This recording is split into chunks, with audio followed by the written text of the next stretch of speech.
Hi everyone, Ryan here again from Taichung, Taiwan. I've had a good week here so far this past week.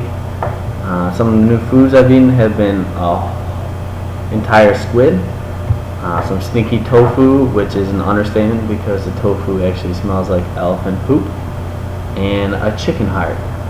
I've also been known to eat a couple cheeseburgers here and there just to satisfy my craving, but it's not nearly as good as it is in the States. One thing I forgot to mention the last time is that my shirt here, pale as a new tan, is actually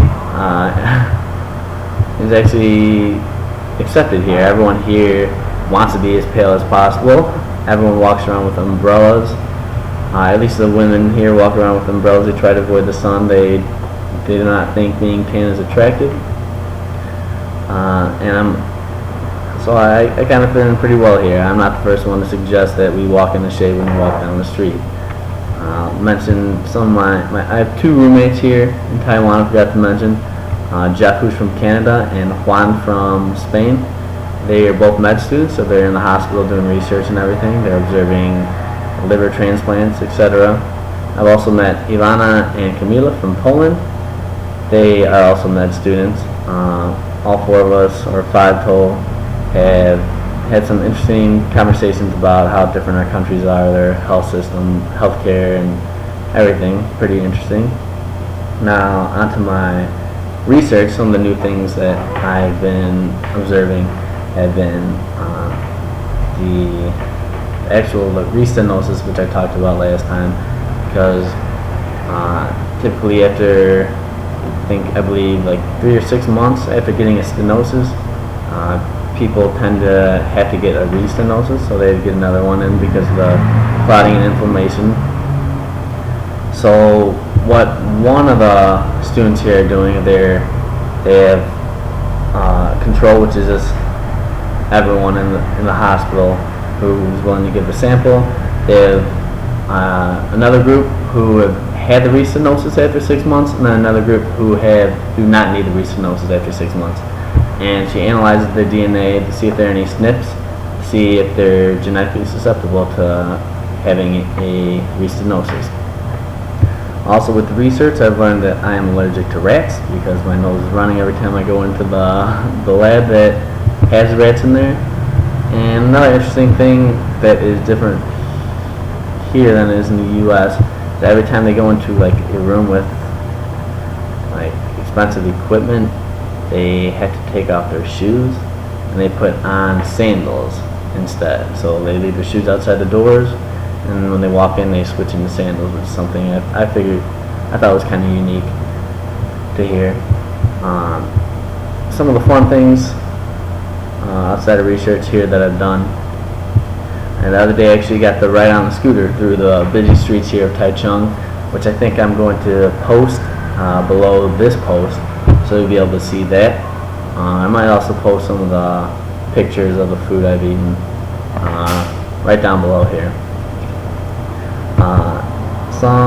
The language barrier is still a challenge. I'm trying to learn it, but they keep telling me I'm saying the wrong word.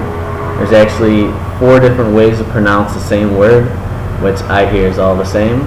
So actually what I've come to understand is that the symbols here are actually easier to understand, to memorize, and maybe point at than actually learning some of the language.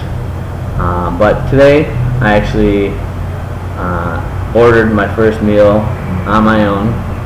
I was walking down the street and I saw some chicken hanging up, and I just pointed to that and then pointed to some rice, and then the person knew I was ordering.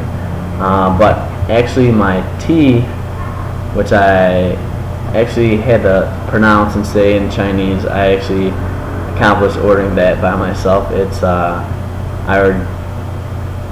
me see if I can say it. Lu cha xiao bin wu tang, which means I want green tea, little ice, no sugar. So I learned that. That's the first thing anyone's ever understood that I said in Chinese. At the night markets is where many of the food is. Also at the night markets they sell cheap watches, cheap shirts, and cheap sunglasses.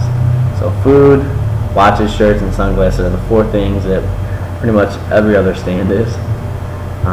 Today I actually got to go to the Taichung Science Museum, where I saw pretty much similar to our science museums, human evolution, dinosaurs, and then they had an IMAX on the Hubble telescope, which said it was going to be commentary by Leonardo DiCaprio in English, and I got on there and it was translated in Chinese, so I had no idea what was going on. But yep, this weekend should be interesting. I am going to Hualien, I think is how you say it. But the thing is that right here are mountains. Right here are all mountains. So I can't just go from here to where Hualien is, which is right about here. I have to go here, all the way up here, down here, which is about 5-hour train ride. And we got our tickets late, so I am standing for 5 hours. And so yep, that's going to be in actually 5 hours. I'm going to have to wake up and get ready. So I am on my way to go to bed. Hope everyone has a good weekend, good Friday, and I will talk to you later. I'll keep you updated. Bye.